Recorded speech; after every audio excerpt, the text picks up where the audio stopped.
Hey everybody, my name is Marcus, and in this video I will show you a simple way how you can change the default search in Google Chrome. So let's start. The first thing you want to do is just be in Google Chrome and then just go right top corner to the three dots. And then just click settings here. And here you just want to simply write in search engine. And then you can see like search engine used in the address bar, and you can change it to DuckDuckGo, Bing, Yahoo, or Syznam, or you can manage your search engine, right? And you can simply choose default search one, or you can other, and you can simply add a new one if you want to. Also the URL with it. So that's pretty much how you do it, and this is pretty much it. So thank you very much everybody for watching.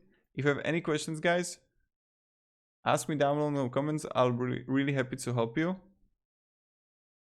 And yeah, goodbye.